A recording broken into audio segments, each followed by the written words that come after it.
Right now, in this exact second, you are spending money. Not from your wallet, from something you can never refill. Here's an experiment. Take your monthly income, divide it by the hours you actually work. That number, that's the real price tag on every hour of your life. Most people never calculate it, which is strange because it's the only number that actually matters. Say it comes out to $20 an hour. That means a 2-hour Netflix binge cost you $40 of your own existence. That coffee you waited 15 minutes in line for cost you $5 of your life, just standing there. This isn't a guilt trip, it's math, and once you see it, you can't unsee it. There's an old idea, older than money itself. Time is the only truly finite resource a human being has. You can lose all your money and make it back.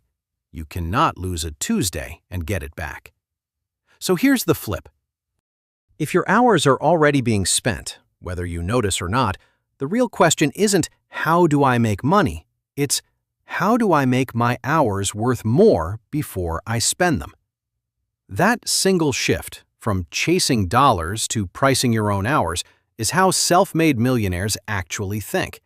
Not who works the hardest, who prices themselves the highest and then earns the right to that price.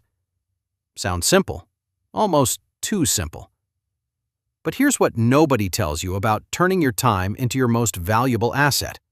It comes with a cost most people aren't ready to pay. Let's go back to that $20 an hour number. Here's the uncomfortable part. That number isn't fixed. It's not who you are. It's just where the market currently prices your current skills. And skills follow a brutal rule most people never learn in school. Rare and hard to replace pays. Common and easy to replace doesn't. A cashier and a contract negotiator both work 8-hour days. One of them is replaceable by 1,000 other people tomorrow morning. The other one isn't. This is where most advice stops. Just learn a high-income skill, they say, like it's a weekend project. It's not. Because here's the part that actually gets skipped. Every hour you spend building a rare skill is an hour you're not spending making money right now. You're borrowing from your present to pay your future self. And borrowing always comes with interest. Except this interest is paid in stress, in savings running low, in people around you asking why you're still not making real money yet. There's a reason most people quietly give up here. Not because the skill is too hard, because delayed payoff feels invisible while it's happening, and instant comfort is right there, one scroll away. The people who actually break through aren't smarter. They're just willing to stay uncomfortable for longer than everyone else quits. And that raises a much harder question than what skill should I learn? It's this. Are you actually willing to feel behind, on purpose, for 1 to 3 years, knowing most people around you won't understand why? Because that decision is where this really splits into 2 completely different lives. Here's where it gets psychologically brutal, and almost nobody talks about this part honestly. Picture 2 people. Both get the exact same opportunity, a free, high-quality course that could genuinely change their income. One of them pays $300 for it. The other gets it for free from a friend who already paid. Researchers who study behavior change have found this pattern over and over. The person who paid finishes the course. The person who got it free almost never does. Same information, same instructor, wildly different outcomes. Why? Because your brain doesn't protect what's free. It protects what cost you something. Pain creates commitment. Ease creates neglect. This explains something deeper about wealth that most get-rich content completely ignores. Cheap advice gets treated cheaply. If everything you learn about money comes from free 5-minute videos, consumed while scrolling, half-watched, immediately forgotten, you're building your entire financial future on information you never actually respected enough to use. And it goes further. The same principle applies to how people treat you. If you constantly make yourself available to everyone, answer every request immediately, never protect your own time, people stop valuing your time too. Not because they're cruel, because humans price things based on how scarce they are, including other humans. This is the trap hiding inside hustle culture.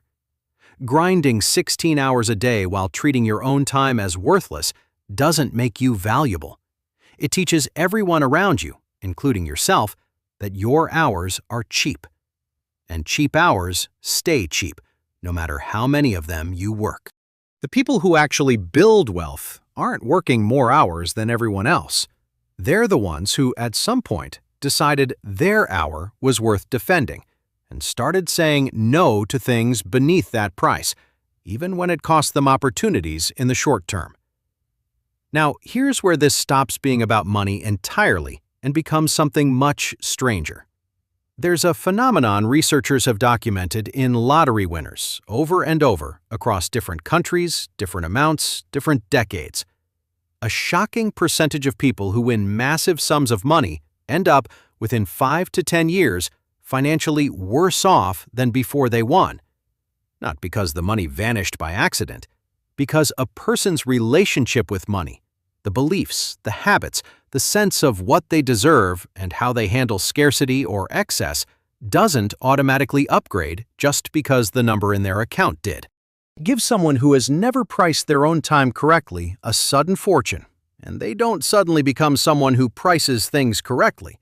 They become someone with a temporary fortune and the exact same relationship with money they always had. The money leaves. The pattern stays. This is the real abyss hiding underneath every get-rich video, every course, every piece of advice about skills and income. Money was never actually the goal. It was always just a mirror, reflecting back whatever beliefs about worth, scarcity, and self-respect were already sitting underneath. Chase the number without fixing what's underneath it, and the number becomes temporary, no matter how large it gets. Fix what's underneath, how you value your hours, your skills, your own boundaries, and the number becomes almost inevitable, even if it arrives slower than you wanted. This is why some people can lose everything and rebuild it twice, and others can win the lottery and end up back where they started. It was never really about the money. It was about what the money was standing in for. So maybe the real question was never, how do I make more money? Maybe it's this. What would you need to believe about your own hours, right now, today, before a single dollar changes, to start treating them like they're actually worth something? Because here's the quiet truth sitting underneath everything in this video. Compound growth doesn't just apply to bank accounts. It applies to skills, to reputation, to the way you spend your hours, day after day, mostly unnoticed, for years. A single decision to value your time slightly higher today doesn't look like much. But small decisions compound the same way small deposits do, invisibly at first, and then, one day, impossible to ignore. The people who end up financially free were rarely the ones who found some secret hack. They were the ones who, one ordinary Tuesday, decided their next hour was worth more than their last one, and then made that same decision again and again, thousands of times, long after it stopped feeling exciting. Money was never the point. It was always just proof. Proof that somewhere along the way you finally decided your time was worth defending. And that decision is available to you right now. Not tomorrow, not once things get easier. Right now, in this exact second. The same second you're about to spend one way or another, whether you notice it or not.